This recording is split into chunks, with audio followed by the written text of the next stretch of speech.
Bom,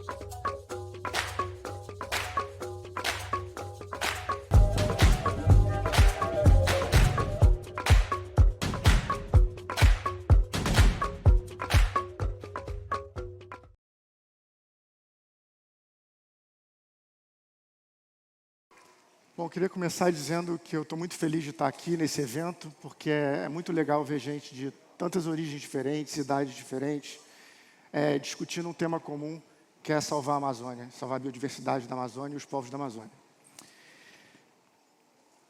A biodiversidade representa todos os seres vivos do nosso planeta. Isso inclui animais, plantas, micro-organismos e nós, seres humanos. A biodiversidade é responsável pela manutenção do nosso planeta habitável, através de serviços ecossistêmicos que vão desde a produção de oxigênio, a captação de CO2, a manutenção do regime de chuvas. 20% da biodiversidade do planeta está no Brasil, e a maior parte desses 20% está na Amazônia. Apesar dessa riqueza, a gente já perdeu 20% da Amazônia e perde milhares de espécies todos os anos por ações humanas. Preservar a Amazônia, a biodiversidade e os povos da Amazônia é uma das atividades mais importantes da humanidade.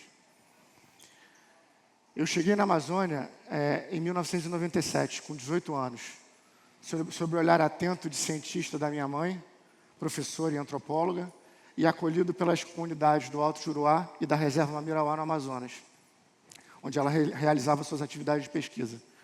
Isso definiu a minha trajetória e a minha vinda para cá, em definitivo, em 2004, para trabalhar no Instituto Mamirauá, onde eu trabalho até hoje. Para quem não me achou na foto, sei que está difícil, eu sou o cabeludo aí na ponta da canoa. Tá. O Instituto Mamirauá é uma instituição de pesquisa amazonense, localizada no interior do Amazonas, em Tefé, e ela é responsável por um marco importante na conservação da biodiversidade. A equipe do Instituto Mamirauá, liderada pelo cientista José Márcio Aires, foi responsável pela criação da primeira reserva de desenvolvimento sustentável do Brasil. As reservas de desenvolvimento sustentável e as reservas extrativistas, nessa época, representavam um marco importante, uma quebra de paradigma na forma como a gente pensava unidades de conservação.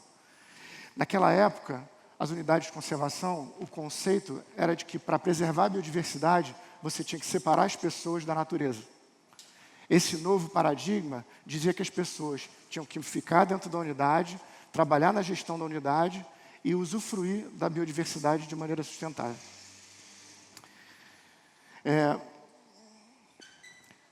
Quando a gente fala nesse contexto, monitorar a biodiversidade é fundamental.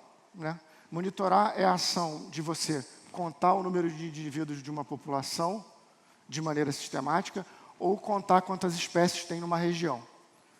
Um dos exemplos mais emblemáticos de monitoramento de biodiversidade está dentro da tecnologia social de monitoramento do pirarucu, que nasce dentro da Reserva Mamirauá, no coração da Amazônia. O pirarucu, nas décadas de 60 e 70, era uma espécie ameaçada de extinção. E a pesca dessa espécie foi proibida. A equipe do Instituto Mamirauá entendia a importância dessa espécie não só para as comunidades, mas também para a economia da região. Então, um dos pesquisadores de Mamirauá foi a campo para tentar desenvolver uma metodologia para contar essa espécie e fazer manejo dessa espécie. Na época, a forma de monitoramento dessa espécie era você capturar com rede, e isso demorava, num lago do tamanho dessa sala, uma semana para fazer. Então, ele foi conversar com os pescadores da comunidade de São Raimundo do Jarauá, que é uma comunidade conhecida pela sua habilidade na pesca. E assim que ele chegou na comunidade, os pescadores falaram: a gente sabe contar o pirarucu, mas como é que você conta um peixe, Peixe vem à tona assim. E não tem nenhuma marcação individual para você dizer qual o indivíduo ou qual espécie é, Mas os pescadores falaram: não, a gente consegue contar porque a gente tem esse conhecimento ancestral que diz o seguinte: um pirarucu adulto, ele vai boiar a cada 20 minutos. E ele não se movimenta muito durante o dia. Então, se você não perturbar ele, ele vai boiar naquela mesma região do lago. Então, se eu olhar para aquela região do lago e boiarem 3 adultos em 20 minutos, são 3 indivíduos. Isso permitiu a criação do método de contagem e da tecnologia social de manejo do pirarucu, que permitiu aumento das populações em todas as áreas manejadas em mais de 400%, a replicação desse modelo na Amazônia inteira, beneficiando milhares de pessoas, mas também a conservação do ambiente, de outras espécies além do pirarucu, e a sobrevivência dos povos que estavam manejando essa espécie. Mas aqui a gente está falando de um exemplo de monitoramento de uma espécie. Para monitorar em escala amazônica, as tecnologias que a gente tem hoje, elas permitem fazer monitoramento de cima, né? Elas permitem monitorar a floresta e saber o que está acontecendo com a floresta quando a gente olha de cima. E elas são muito eficientes, como a gente está vendo aí. É muito fácil detectar, a gente tem sistemas incríveis.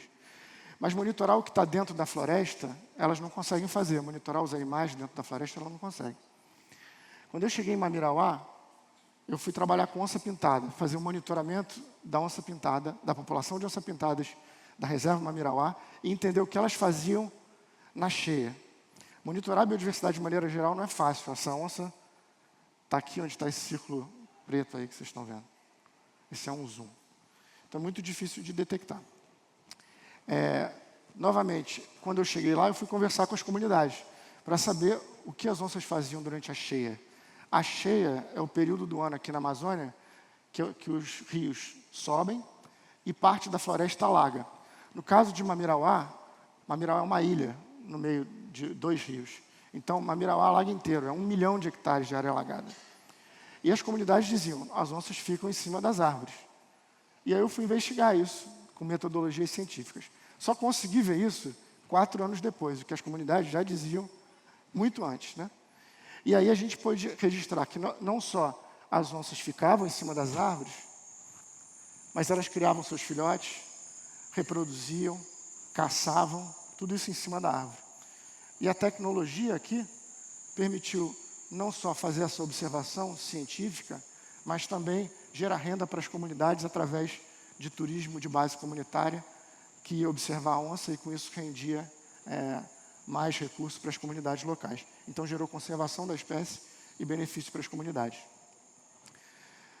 Outras metodologias que são usadas para monitorar a biodiversidade dentro da floresta são as armadilhas fotográficas. Elas tiram foto de animais que passam na frente das câmeras. E essa tecnologia também já ajudou a gente, né? Não só ela permitiu contar as onças, que têm essas marcações individuais, mas também ver outras espécies e ver comportamentos diferentes.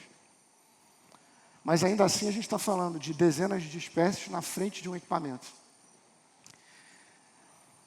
Os sons também começaram a ajudar a gente, né? Através da bioacústica, que é uma área da ciência que estuda os sons dos seres vivos, a gente conseguiu identificar mais espécies, né? Com som a gente consegue identificar, ao invés de dezenas, centenas, potencialmente milhares de espécies. Aqui só alguns exemplos. O que vocês estão vendo marcado é a assinatura do som daquela espécie, né?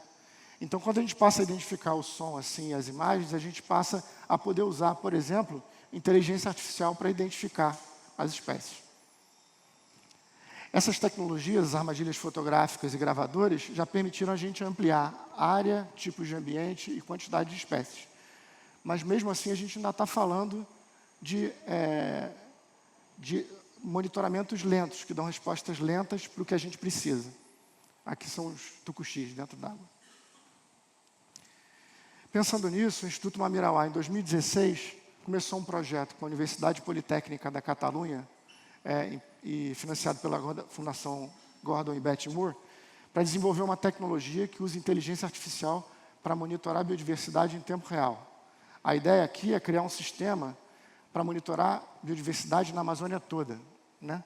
Então, esse equipamento, ele integra aquilo que eu mostrei antes, ele tira foto e ele escuta, mas ele identifica essas espécies em tempo real no próprio equipamento, de maneira autônoma. Hoje a gente tem a maior rede de sensores autônomos na Amazônia, em várias unidades de conservação, não só fora da água, mas também dentro da água. Essa mesma tecnologia que permite o reconhecimento fora da água, também permite a identificação de botos, peixe-boi e outras espécies ameaçadas de primatas e aves fora da água. Esse tipo de tecnologia permite a integração das tecnologias que foram mostradas aqui ontem e esses dias, por exemplo, de monitoramento com laser de cima, com imagens de satélite, permitem integrar isso e a gente ter informações ainda mais interessantes. Em vez de só ter a presença da espécie, o que vocês vão ver piscar aí é quando a espécie é detectada pelo sistema. Quando aparece verde é que ela foi detectada.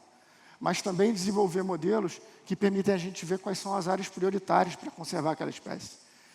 Isso tudo acontecendo enquanto demorava meses ou anos com armadilhas fotográficas e gravadores, agora a gente está falando de horas ou minutos para a gente ter essas informações. Então ajuda muito a gente no processo de conservação da biodiversidade. E aí um avanço além que a gente fez ultimamente é embarcar esse sistema num equipamento que a gente chama Drop, para permitir a implementação dele de maneira remota com drones e também para apoiar atividades, por exemplo, de vigilância dos territórios de maneira rápida, eficiente, que pode ser aplicável pelas próprias comunidades e povos indígenas, que é o que eu vou mostrar para vocês agora. Essa é a tecnologia chamada Drop, que é esse guarda-chuva aí. Ele permite a implementação em cima da árvore ou dentro da água, esse mesmo equipamento.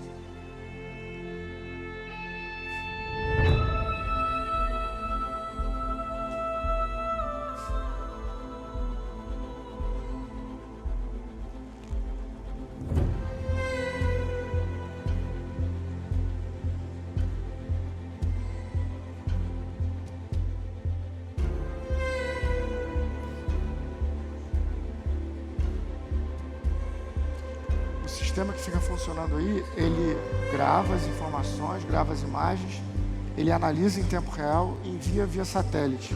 Ou seja, ele pode gerar alertas não só de invasão de territórios, mas também da presença das diferentes espécies de interesse.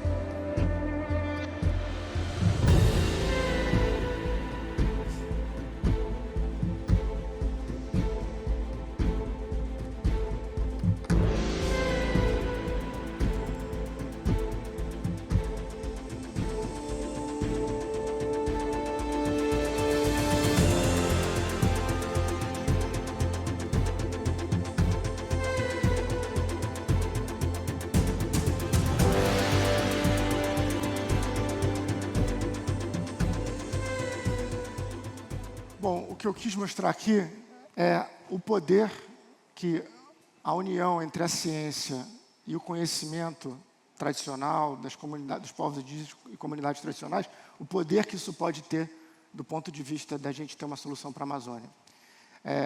Os povos indígenas e comunidades tradicionais não são meros habitantes da floresta, eles são parte da floresta, né? A gente precisa investir no conhecimento ancestral dessas comunidades e na ciência que está sendo gerada por pesquisadores dentro da Amazônia.